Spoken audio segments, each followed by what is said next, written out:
ప్రభువైన యేసుక్రీస్తు నామములో మీ అందరికీ నా శుభవందనములు. ఈ సమయంలో నేను దేవుని గురించి కొన్ని విషయాలు మీకు తెలియపరచాలనుకుంటున్నాను. అవి ఏంటంటే, మనం బైబిల్లో చూసుకున్నట్టయితే ఒక ముగ్గురు దేవుని పైన ఆధారపడిన వారి గురించి నేను మీకు తెలియపరచాలనుకున్నాను.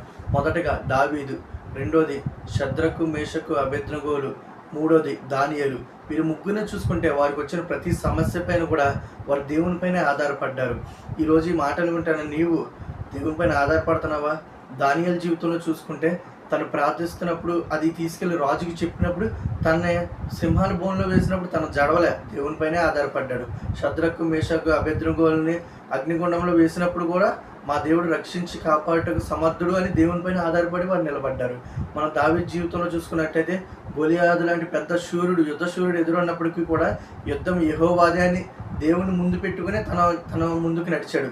మనం ఈ విధంగా భక్తులను చూసుకుంటే అలాగే ఎంతోమంది వారి జీవితాల్లో వచ్చిన సమస్యలను బట్టి వారి దేవుడి పైన ఆధారపడి ముందుకు సాగారు.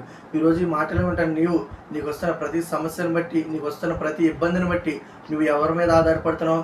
నీ సొంత శక్తి మీద, నీ సొంత జ్ఞానం మీద ఆధారపడ్డావు అనుకో, మనకి ఆ సమస్య నుండి మనం విడిపించబడలేం. దానికి విజయాన్ని ఇవ్వగలిగే దేవుడి పైన మనం ఆధారపడాలి. ప్రభువైన యేసుక్రీస్తు వారి పైన మనం ఆధారపడినప్పుడు, విశ్వాసకర్తయు దాన్ని కొనసాగించువాడిని అని యేసుక్రీస్తు వారి వైపు మనం చూసినప్పుడు దానిపైన మనకు విజయం వస్తుంది. ఈరోజు ఈ మాటలు వింటాను, నీవు ఎక్కడి నుండైనా దేవుని మీద ఆధారపడి జీవించు. ఈ కొద్ది మాటలు దేవుడు దీవించును గాక. ఆమేన్.